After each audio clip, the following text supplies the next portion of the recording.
There are some people who say that shadow work is the most authentic path towards enlightenment. It's probably for that reason that more and more people are drawn to shadow work every day.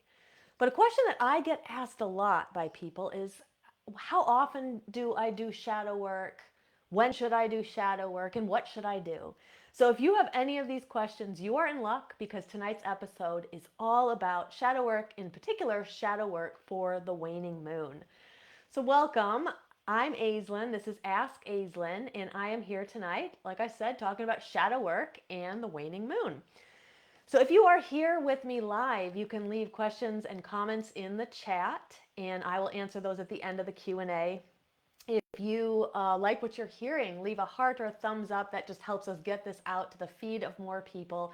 And if you're watching this back on YouTube later, make sure to subscribe to our channel, Body, Mind, Witchcraft, if you haven't already done so. And that way you'll make sure that you don't miss any future episodes. So I'm going to go ahead and dive right in, and if anybody is here with me live and can actually hear this, just say something in the chat, because I'm not sure my microphone's actually working right now, and just want to make sure that it is. Okay, so I'm going to go ahead and dive right in. Hello, Rebecca. Nice to see you.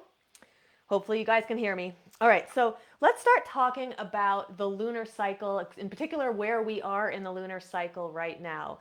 So we are actually, as we're recording this, we are at last quarter, or sometimes called third quarter. This is the day that is poised between the waning gibbous part of the cycle and the waning crescent part of the cycle. And so what that does is it gives us a place of balance. And I see people are saying they can hear me. Thank goodness. Thank goodness I'm here 3 hours late, but I was able to get the tech working. Thank you, Mercury retrograde, for all the trouble today. So anyway, the third quarter is the space and time where we're balanced between these two halves of the waning part of the cycle. And what will happen is during this time, it's going to become more and more evident that we're actually in the waning part of the cycle. Now, this is a point of balance, like I said, so this is a good time to be balancing chakras. It's a good time to think about what in your life needs more balance, where are you spending too much time, where are you not spending enough. And as you move further into the waning crescent, you're going to start to notice that waning energy becoming more and more pronounced. This is what starts to pull us inward. And this is where we begin to become more receptive to the energies around us. So what people sometimes notice is that they are aware of more synchronicities around them, especially in that last quarter of the moon, those last 7 days as we move into that waning crescent. Now, it doesn't mean that there are necessarily more synchronicities around us. It just means that we have become more receptive to them. I see more people are joining us. Hi, everybody. I'm so glad that we got the microphone situation settled. So you may also notice as you move into this next part of the cycle that you have more of a desire to be alone. And that doesn't necessarily mean that you are isolating. It just, some of us are called to turn more inward, and we just want to spend time with ourselves and kind of close out from the rest of the world. Now, we may also notice that there's more conversations and connections to our spirit guides or to our ancestors or to those that we receive messages from. This is all just par for the course of this energy in this part of the cycle. We may notice that our intuition and our awareness increases. This is also a good time to work on the third eye. So if you have third eye exercises that you regularly do, doing them from third quarter to the end of the cycle is a great time for that. We may also notice, though, that we're more emotional than usual. And some may have even more difficulty sleeping, might sleep too much. It's easier to fall into that flow state when we're in the waning crescent part of the cycle. And we may have that urge to turn more inward, face some of those difficult or those uncomfortable truths. Now, as we get closer to the dark moon, which for us, as we're recording this on September 6th, the dark moon is 1 week from tonight, and we may find that all of this builds more and more and more as we get closer and closer to that dark moon. Now, as we do get closer, though, what you may find is that your body, both physical and energetic, really wants to release something. But what happens is that the conscious part of us, or our mind, our ego, begins to block some of that or push that away or feel like that might be a little too uncomfortable. And what that can do is we begin to become held back by our unconscious. This can create tension in the body. This is why people may sometimes feel headaches as they get close to the end of the cycle. They may have just body aches and pains and things like that. And if you think about the analogy of a woman's menstrual cycle, there's a lot of connection between that and the way that we experience lunar cycles, no matter what gender we are. And you think about the idea of PMS, a lot of what PMS has to do with is there's a release of energy that needs to take place in the body, and the body isn't letting go of that energy, and that can create the symptoms.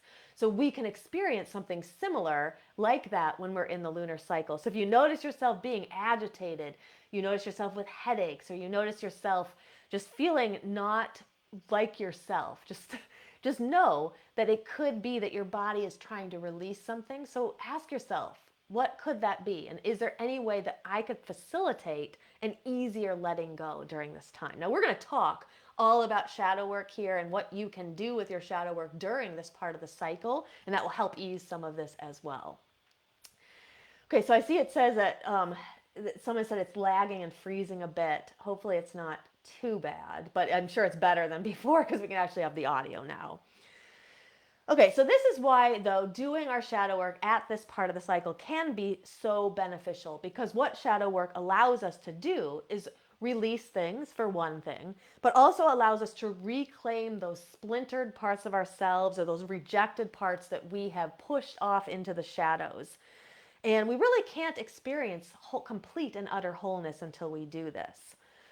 Now, we may spend a lot of energy pushing all of that away. That's energy that we could use for other things like building our intuition or just increasing our, spiritual, evolving ourselves spiritually.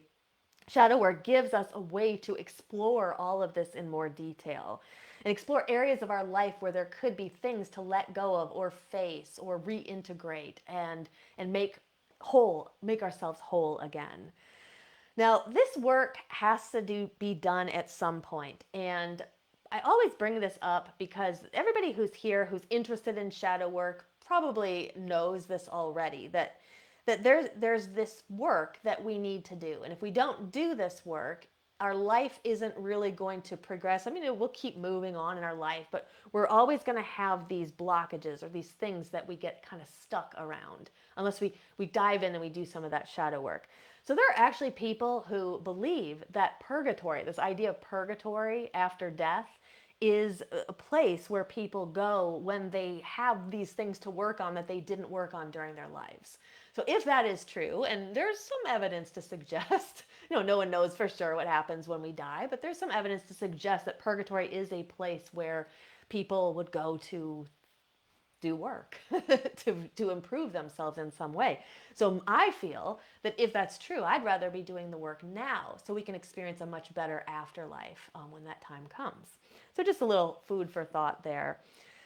So let's talk about, we're going to talk about some methods in just a moment, but I do want to mention, I always like to mention Carl Jung too whenever we're talking about shadow work. Many call him the godfather of shadow work. After all, he's the one who coined that phrase, even though this is deep introspective work that people were doing in traditions prior to him. But what he said, he truly believed that for us to have true and utter health and happiness, we had to go through this work at some time. We had to go through this process. So if you truly want profound healing in your life, shadow work is probably going to be a very good path for you. So I wanted to start actually with a question that someone sent me before this, and it's actually like the perfect question for this topic tonight. And so this is from Tara, and she said, how often do you do shadow work? And so I want to answer her question to kind of start off the discussion about shadow work, and then I'm going to share my thoughts on how often, when to do it, and then what could you do in particular during the waning part of the cycle. So if anybody is here live, feel free to put some questions and comments in here as well, because I'm going to answer all of them as we go along. Okay, so to answer Tara, there are some people who are going to tell you that shadow work is done at all times. So when we ask a question of how often do we do it, a person who comes from that perspective is going to say, well, we're always really doing shadow work. And those people who dive in and make a commitment to do shadow work will probably tell you something similar. It's not that we're engaged in it all the time, but it's a process that seems to be happening. It's just kind of a natural way that we begin to live. So if you create a regular practice, you're going to find this to be true. And so I'm going to talk about creating that regular practice. And what I would recommend is having a shadow work session or having shadow work, some time reserved every month where you're going to do shadow work. And personally, I think the waning moon is the best time to do it. And in fact, probably the waning crescent, those last 7 days of the cycle. Now, if you do that, if you make that kind of commitment to always be doing a little bit of shadow work every cycle, what you will find is that you will naturally just kick into these shadow work sessions, is what I call them. And these are like moments where you have like that aha moment and something comes forward that perhaps you had been puzzled about for decades. A question that you had about a parent or about a child that you knew when you were a child or a relationship that you had. And all of a sudden, it's like the light bulb turns on. And some people will even say it's like a cosmic download. And this great amount of information comes to you. And all of a sudden, in that moment, you know exactly the answer to that question, or you know exactly something about that relationship that had troubled you all that time. Now, those, like I said, are called like spontaneous shadow work sessions, and they become more and more prominent and more regular the more regularly we practice our shadow work. So, like I said, a good time to practice it is during the waning moon, but you can pick any time during the cycle, but I would try to pick a time and just make sure that it's going to be a regular time when you're going to engage in the work. And then in a moment, I'm going to tell you some things that you can do during that time. So once you do that, you pick that time, you're going to do an exercise or two or some kind of activity during that time. And after several cycles of that, you're likely going to start to experience those aha moments as well. Like for me, they'll just happen like walking to my full moon ritual. I often will have them. As I'm walking to the beach, all of a sudden, just like this again lightened about this small little part of my life, but all of a sudden I have an answer to a very deep question that I've never had the answer to. So I hope that helps, Tara, and you'll have more insight, as you start doing more of it. But now I'm going to talk about, well, what could you do during this time so that if you want to set up your regular practice, you know how to do that. So let's talk about the first thing. So the first thing is the advice that most people will give you about shadow work, which is to explore your triggers. So there's a couple of reasons why we explore the triggers, and the triggers will offer us a place where we can explore something that we are ready to heal. So there's some teachers who will tell you that, the universe is constantly gifting you with these triggers, and what that's doing is it's showing you this is an aspect of you where there's some healing to do around this thing. Otherwise, we wouldn't really be triggered by it.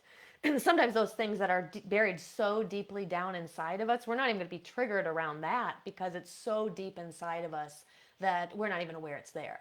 But as some of these aspects of us start to come closer to the surface, this is where our triggers begin to show us places where we can heal. So what we want to do in a situation like that is kind of look at the situation, and we can look at it at first externally. It's oftentimes the triggers involve another person or a group of people, and we can kind of look at it on the external side of it.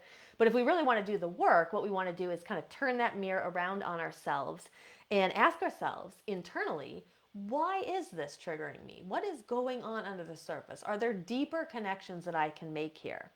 Now, sometimes those connections will be a connection to an aspect of yourself that you're repressing.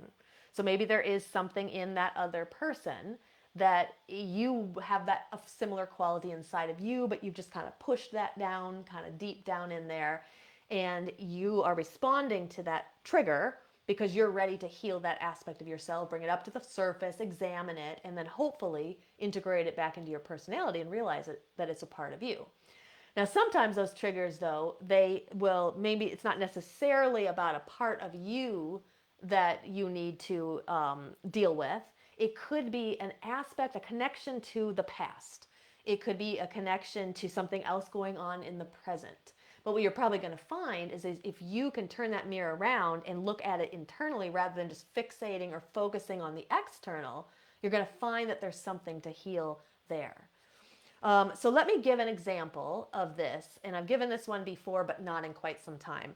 So there is a girl, this took place a couple of years ago, and we had a cat who was on our property, and became readily apparent that the cat was pregnant. And I didn't, and not only that, but the cat also had a kitten already from another litter that was following her. And we had enough cats here. There was not really a way for me to take both cats and a big litter of kittens in, and I was overwhelmed with work. And it was during kitten season. I would call all these places to try to find someone to help me, and like literally no one was going to help me. They said that you could euthanize the cats. I mean, these were not answers. These were not going to be answers for us at all, right? So eventually I found this girl who agreed to help me, and I had a bad feeling about it, but I didn't have any choice. And so I took the cats to her, and thankfully I was able to get the pregnant cat to her like literally the day before the cat gave birth.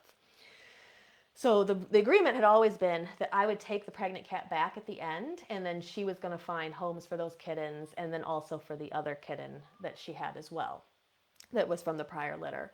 Well, it turned out over all this time, I don't want to necessarily say neglect, but there was a lot of things going on. It wasn't really a good situation. I don't think the cats were getting the best care. It was dirty. There was a lot of sickness happening there. I don't think the girl was probably qualified for what she was doing, but at that point I didn't have a choice.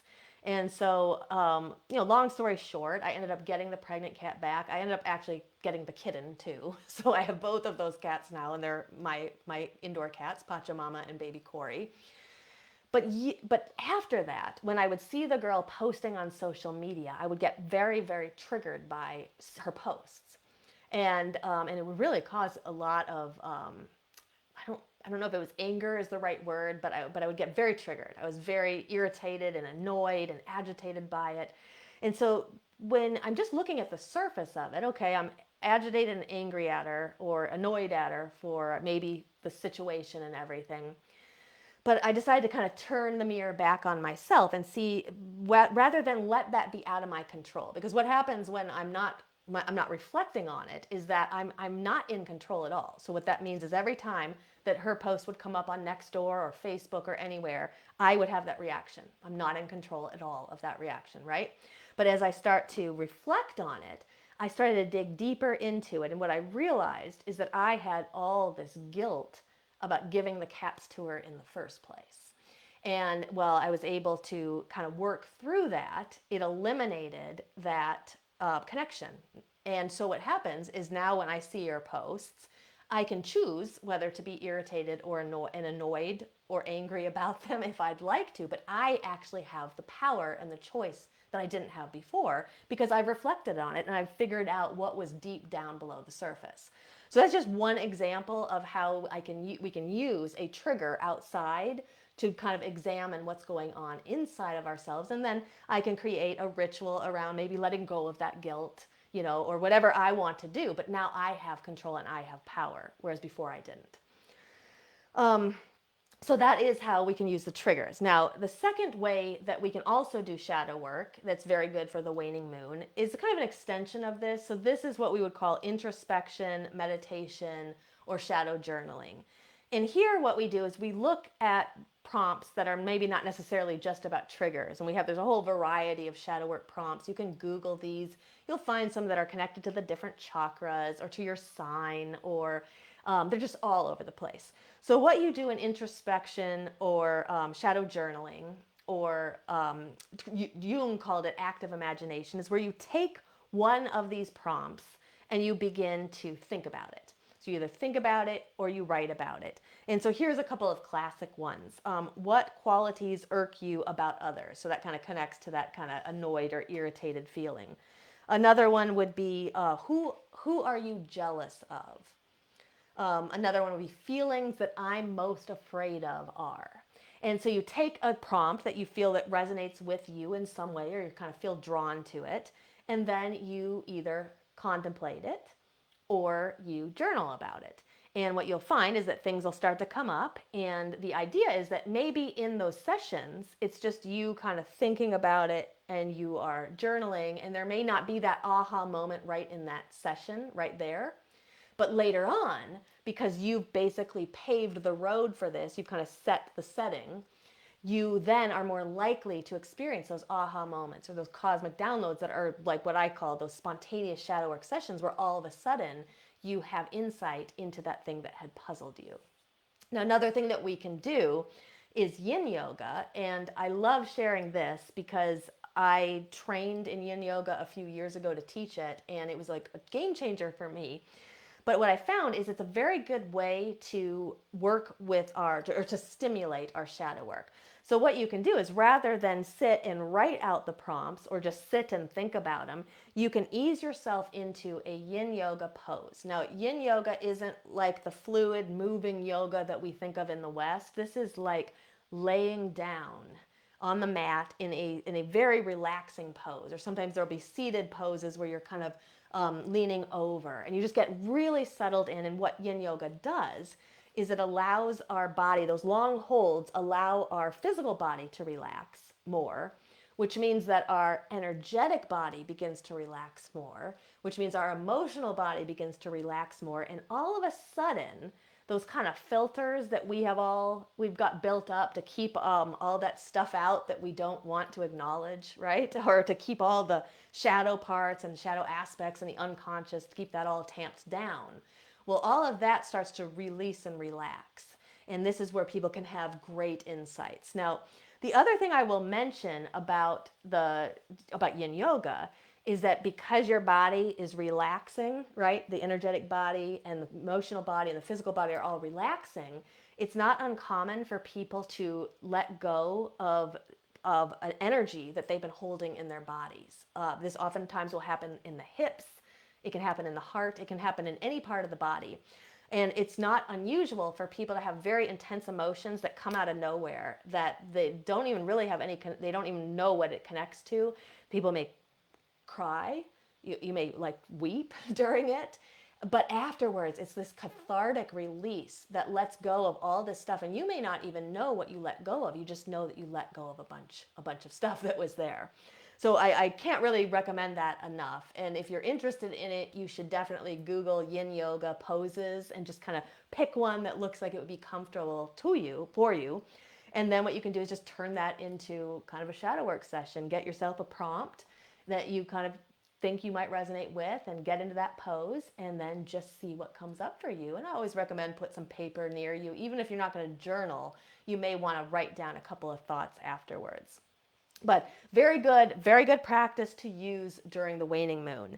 And for those who are in our Shadow Seekers membership, I have a couple of Yin Yoga classes that are in our alignment practices section, and I have plans to add more as well. So that'll teach you some Yin Yoga there that you can use. I'm just gonna look in the chat, just see if I've got any questions yet. Tanessa said, is shadow work to heal this life's traumas, or does it help with past life traumas? It can help with both, absolutely, yeah. So sometimes what you'll find is the connection that you make when you're actually doing the exploration may be to this life, to an earlier part of this life, often to childhood or early adulthood. But you may also find that that connection goes back to a past life as well. So I know that for myself, during my shadow work, I've made a lot of connections to my past lives and have realized there's things that I've carried in that are affecting me that I'm able to then let go of. But yeah, it can be both. And Misty said she thinks that maybe it's both, and she's absolutely right. Okay, put more questions in if anybody's got them. Okay, the next thing that you can do that's also very good for the waning moon, but can be done anytime, but especially good during the waning moon, is some inner child work. So meeting our inner child in the present is work that can be very good for all of us, even if we think that we didn't have a particularly bad childhood. It's still worth exploring aspects of it and figuring out, what hurts does that child, or what needs did that child not have met? And sometimes we'll be very surprised about it. When I developed an eating disorder very young, a very severe one, and probably should have died at 13 because of it. Um, but what I realized during all of this shadow work is that I have these connections to things that kind of happened in my childhood, and when I was in therapy for this eating disorder, many of the therapists would really like to focus on that maybe there was like abuse, physical abuse or sexual abuse in my growing up, and none of that existed at all. And so I kind of went forward with this narrative that, well, I don't know where that eating disorder came from, because I didn't have those classic abuses that often spur a disorder like that. But as I was able to do my inner child work, what I found is that I was such a sensitive child, born into a family that wasn't terribly sensitive, and where um, emotions were expected to be kept behind closed doors. And so I developed a lot of issues with my throat chakra because I couldn't express myself. And so I'd have to tamp down my tears or my emotions and go hide in a closet and then try to like not make any sound. And so this isn't your typical abuse of any kind, but that was enough to kind of wound that inner child. And that inner child felt that it didn't really have parents that supported it in the way it needed at that time. So that inner child can become such a powerful ally when we go back and we explore our connections to it. Because remember, the inner child or childhood, I should say, is the time when our shadow is first being created anyway. So the inner child can show you places that you still need to heal. One thing you can do with the inner child is take your inner child on an inner child date. And this is something you can do during the waning moon. It's a good time to do it now because there's more receptive energy, but you could do this at any part of the cycle. And so during an inner child date, you think back to your childhood and think about a place that you always wanted to go to, maybe someplace that you've never been, or a food that you always really liked but maybe couldn't have, or a toy that you always wanted but never got. And you go and you take your child out on a date and you get them that toy or you get them that food or you take them to that place, or at least a place where there's a connection to that place. Because maybe you can't go to Bermuda or something, but you can at least find some connection to it. And you go and you experience that with your inner child. You bring that inner child into the present with you and try to give them what they didn't receive when they were a child. And like I said, then the more you do that, the more you befriend the inner child is more likely to aid you in your shadow work. So another thing that you can do is work with the archetypes. Now, the archetypes are symbols and patterns that exist in the collective unconscious. So the collective unconscious is a part of consciousness that we all tap into. So every being of a species taps into the collective unconscious of that species.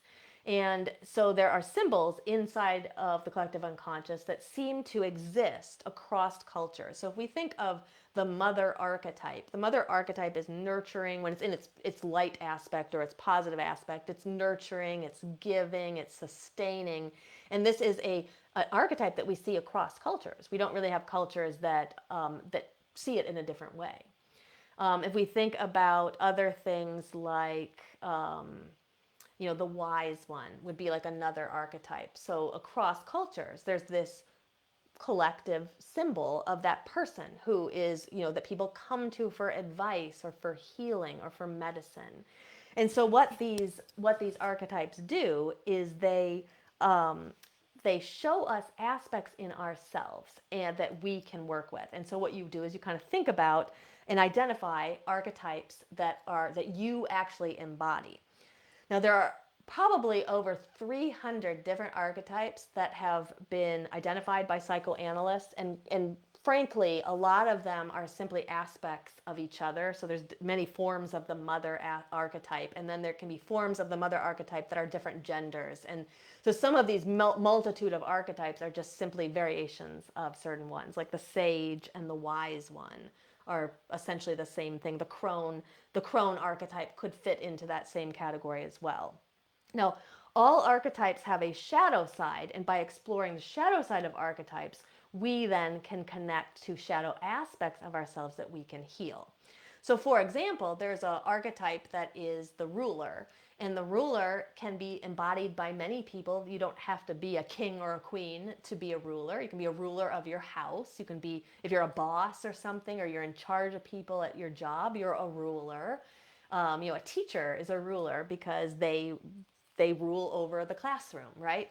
So people embody that archetype. But on the flip side, there's the shadow aspect of it, which is the tyrant or the bully. And so what teachers might notice is that most of the time, they try to embody that the fair and just ruler, right, of the classroom and listening to everybody. But if they get too worn down or they are worn thin, then they might find themselves tipping into that darker shadow aspect of it, and they might become the tyrant and maybe penalize people or punish people in the classroom for things that they didn't do or for not doing very much. So I think you know where I'm going with this. Like, everybody has the ability, no matter what archetype we embody, we all have the ability to kind of tip into that darker or shadow side.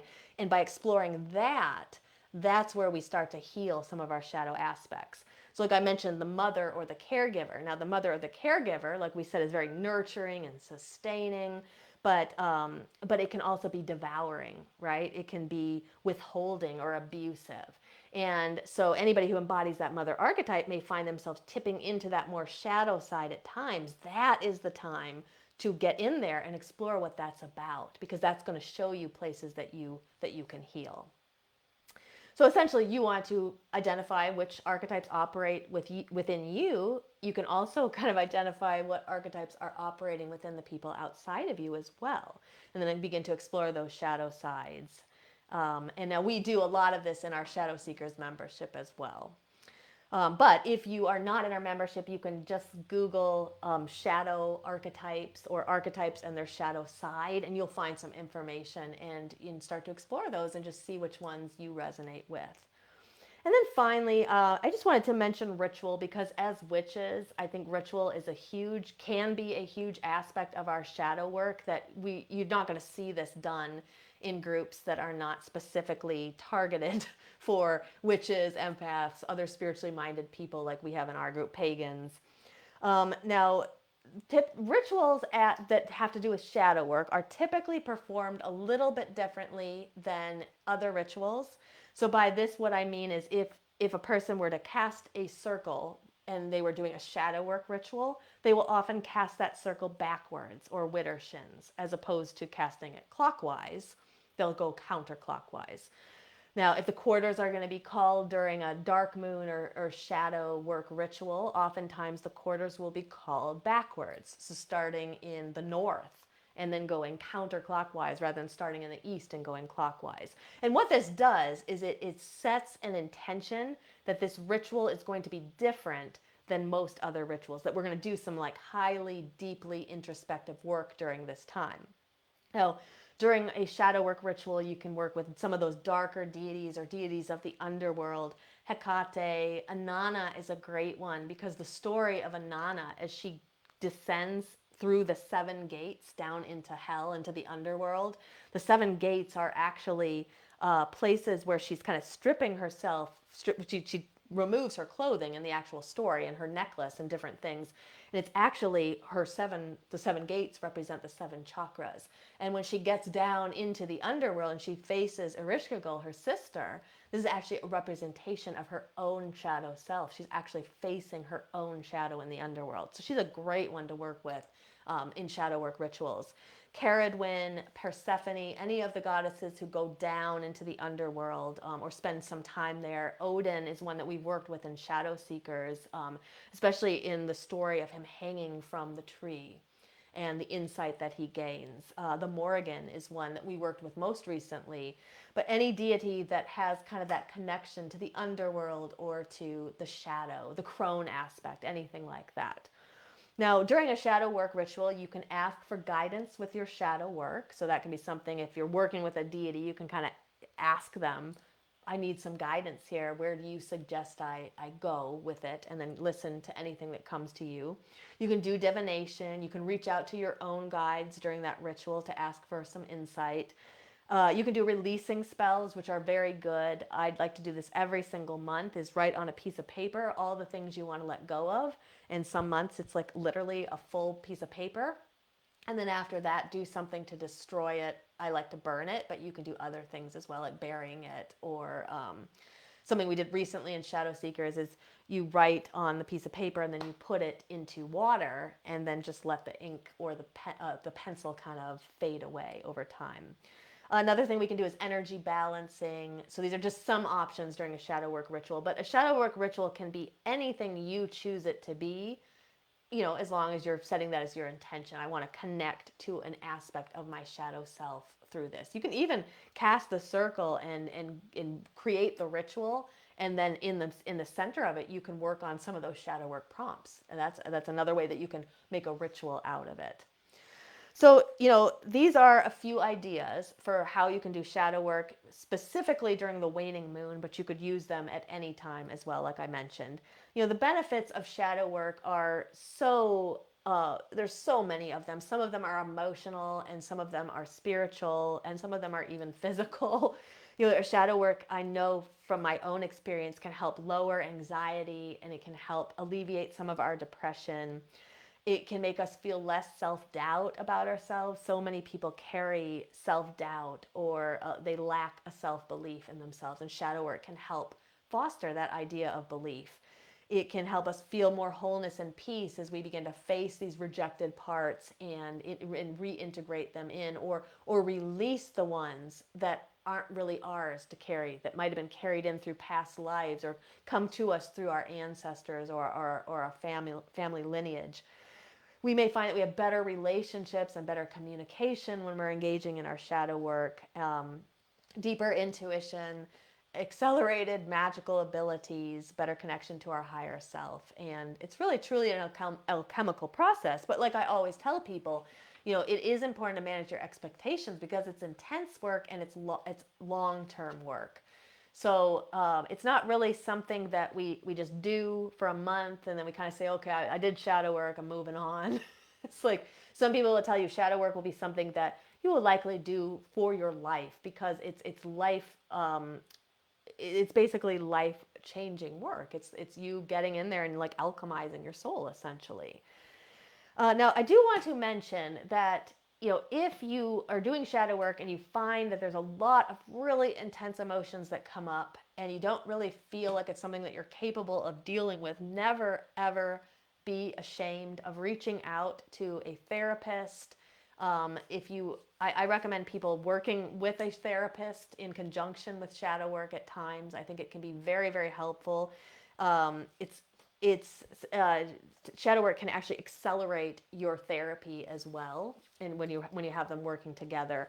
At the very least, you may want to find a mentor or a guide to help you, especially like I said, if you're experiencing like really intense emotions and you're not sure what to do with them.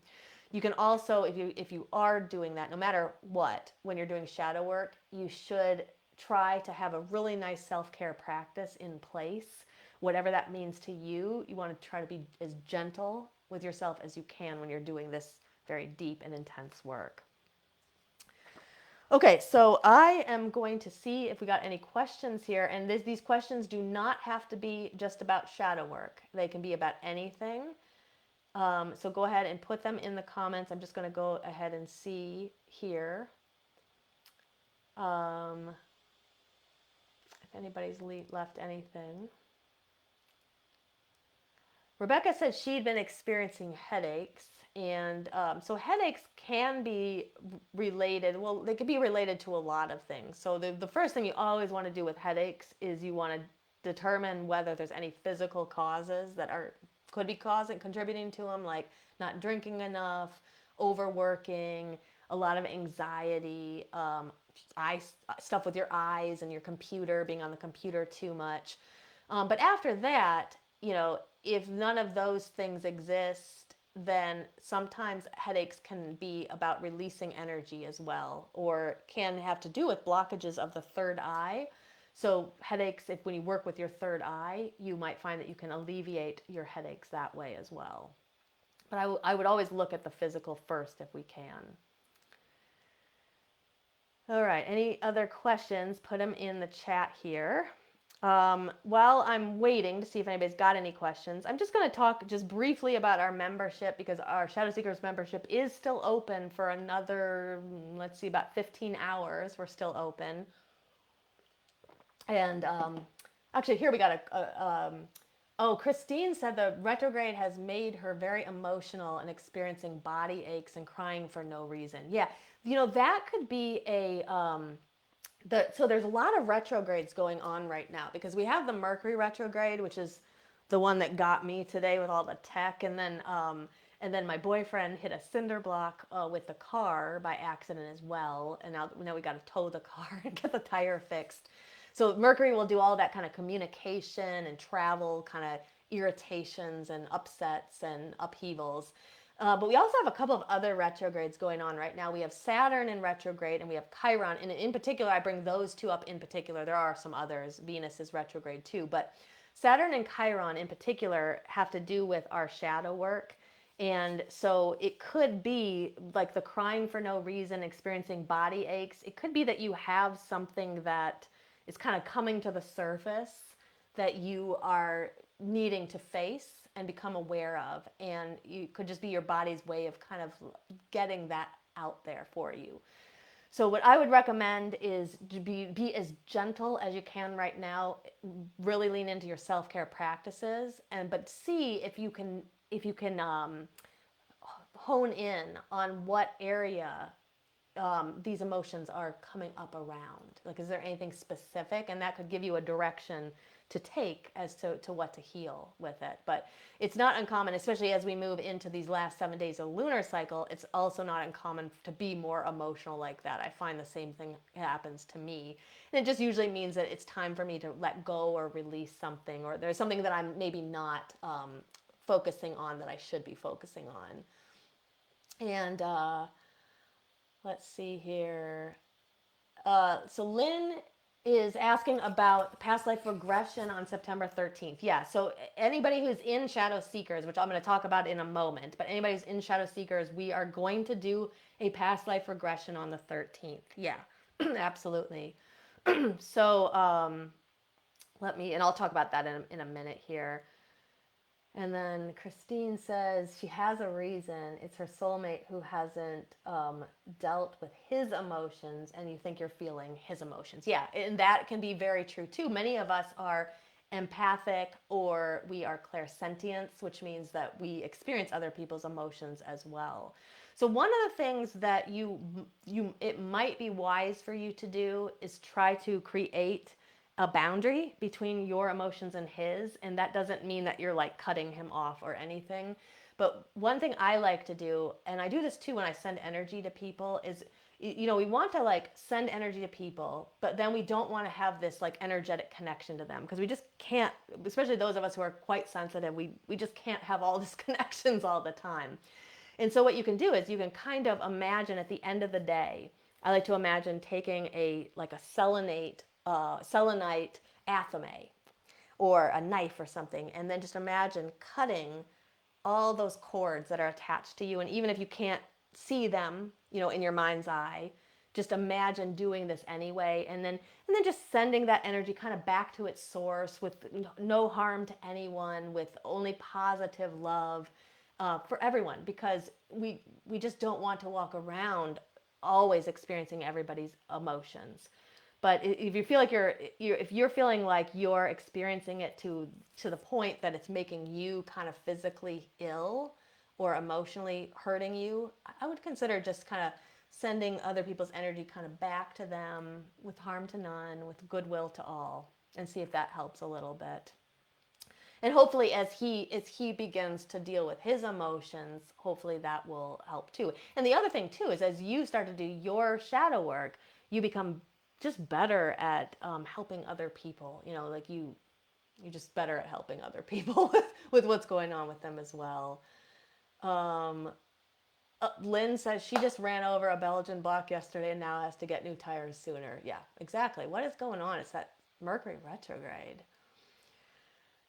It's going to be over in a week. But I honestly, I was thinking just the other day, I was like, this one hasn't been very bad. And then boom, a lot of stuff hit today.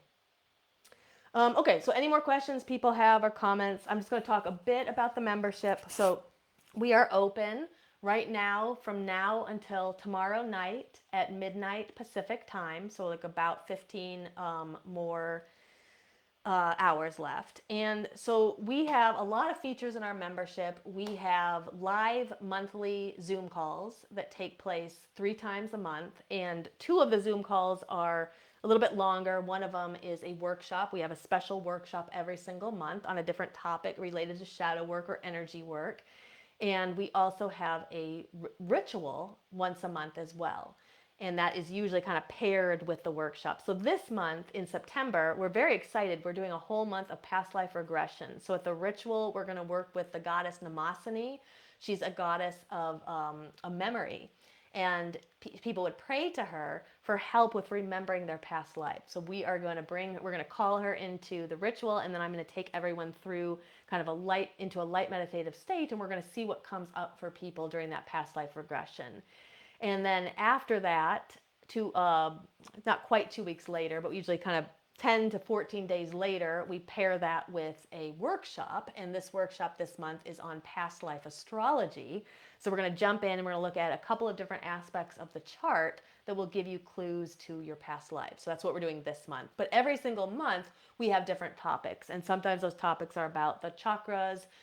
Healing the throat chakra is coming in October, so we'll do a whole month of that. But we have workshops on the heart chakra and the root chakra and all of those. We also have an inner child workshop, and we'll be doing more inner child work in the future. So it's just really great. All of those are recorded, so for those who can't come live, they can watch them later. We also have an office hours once a month where people just drop in and they can chat and hang out and talk about what they're working on. We also have free tickets to all of Coven of Midnight's Flames online Sabbath rituals. That's my coven.